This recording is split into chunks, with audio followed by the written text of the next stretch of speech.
You're listening to the Cyberwire Network, powered by N2K.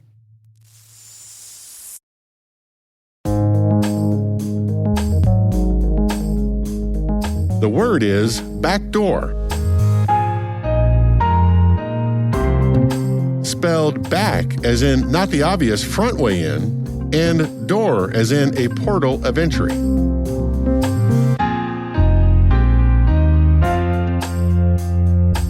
Definition: an undocumented or publicly unknown method to access a computer system undetected or to break a cipher used to encode messages.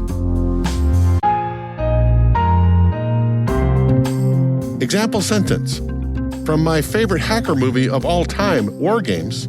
Just a second, let me put my thespian mask on here. Mr. Potato Head, backdoors are not secrets. Not too bad. I should have been an actor.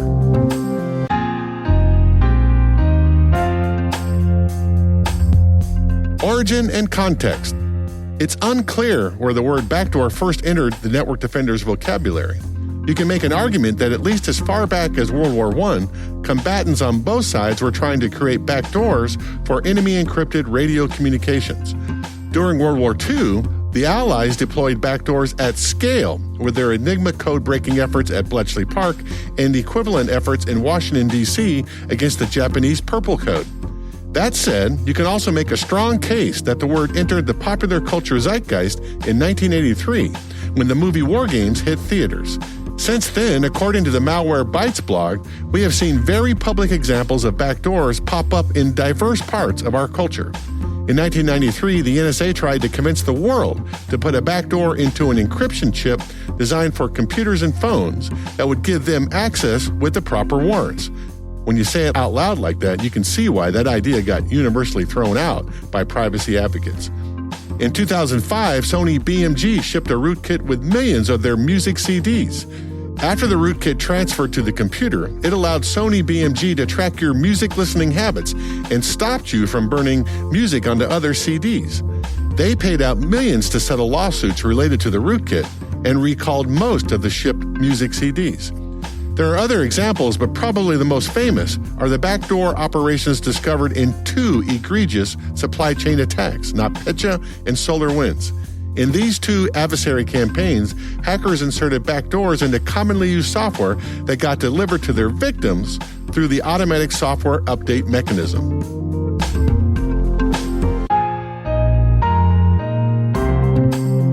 Nerd reference.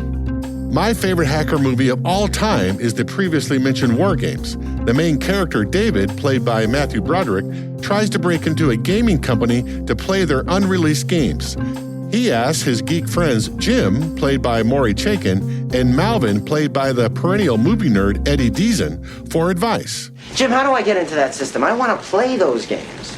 You're not supposed to see any of that stuff. That system probably contains a new data encryption algorithm. You'll never get in there. Hey, I don't believe that any system is totally secure. I bet you Jim could get in. Yeah, I bet you couldn't. I bet you he could.